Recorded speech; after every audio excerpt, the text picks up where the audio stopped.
ജനാധിപത്യത്തിൽ വോട്ടവകാശം വിനിയോഗിക്കുക എന്ന് പറയുന്നതിൽ പരം സന്തോഷമുള്ള അല്ലെങ്കിൽ അങ്ങേയറ്റം സൗന്ദര്യമുള്ള മറ്റൊരു കാര്യം ഒന്നും തന്നെ ഇല്ല. അപ്പോൾ ഇപ്പോഴത്തെ ഈ കാലഘട്ടത്തിൽ പലർക്കും വോട്ട് ചെയ്യാനടക്കം മടിയാണ്. അപ്പോൾ അവരെയൊക്കെ പോളിംഗ് ബൂത്തിലേക്ക് കൊണ്ടുപോകാനായിട്ട് ഇലക്ഷൻ കമ്മീഷനൊക്കെ പലതരത്തിലുള്ള ക്യാമ്പയിനൊക്കെ നടത്തുന്ന ഒരു കാലഘട്ടമാണ് ഇപ്പോൾ നമുക്ക് മുമ്പിലുള്ളത്. പല ആളുകളും ജോലി തിരക്കുകൾ കാരണം അല്ലെങ്കിൽ നാട്ടിലില്ലാത്ത കാരണം വോട്ട് ചെയ്യാൻ പോലും പല ആളുകളും മടിക്കുന്ന ഒരു സാഹചര്യത്തിലാണ് തെരഞ്ഞെടുപ്പ് നടക്കുന്നത് എന്നുള്ള പ്രത്യേകതയുണ്ട്. അപ്പോഴാണ് തൻ്റെ 91 വയസ്സിലും ജനാധിപത്യ പ്രക്രിയയിൽ പങ്കാളിയാകാതെ മാറി നിൽക്കാതെ കൃത്യമായിട്ട് എല്ലാ തെരഞ്ഞെടുപ്പുകളിലും കൃത്യമായി വോട്ട് ചെയ്യുന്ന പത്തനംതിട്ട കുമ്പഴ സ്വദേശി കൃഷ്ണൻ നായർ ഇന്നും വോട്ട് ചെയ്യാൻ എത്തിയത്. 91 വയസ്സുണ്ട്. ഞാൻ ഇദ്ദേഹത്തെ ആദ്യം കണ്ടപ്പോൾ ഞാൻ ചോദിച്ചു എത്രാമത്തെ വോട്ടാണെന്ന്. ഒരു നല്ല ചിരിയോടും നർമ്മത്തിൽ മറുപടി പറഞ്ഞു. എനിക്ക് 91 വയസ്സായി, എത്ര വോട്ട് ഞാൻ ചെയ്ത് കാണുമെന്ന് എന്നോട് ഇങ്ങോട്ട് ചോദിച്ച ഒരാളാണ്. അച്ഛാ വോട്ട് ചെയ്തോ? വോട്ട് ചെയ്തു. ആ, എന്താ തോന്നുന്നത് ഓരോ തെരഞ്ഞെടുപ്പ് വോട്ട് ചെയ്യുമ്പോൾ? അച്ഛൻ എന്താ തോന്നുന്നത്? ഒന്നും തോന്നുന്നില്ല.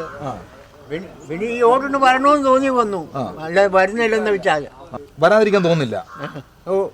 അത് നമുക്കുള്ളതല്ലേ. അതെ, വോട്ട് ചെയ്യാത്തവരോട് എന്താ പറയാനുള്ളത്?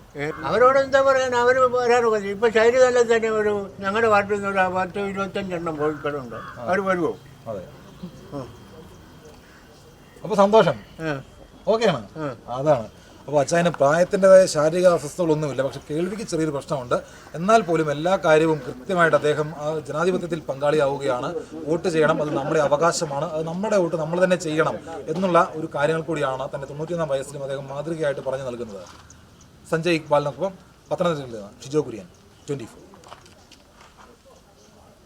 ലോകത്തെവിടെയായാലും ഏത് സമയത്തും 24 വാർത്തകളും ഓഗ്മെന്റഡ് റിയാലിറ്റി പാക്കേജുകളും എക്സ്പ്ലെയിനറുകളും വിശദമായി കാണാൻ ഞങ്ങളുടെ യൂട്യൂബ് ചാനൽ നിങ്ങൾക്ക് സബ്സ്ക്രൈബ് ചെയ്യാം.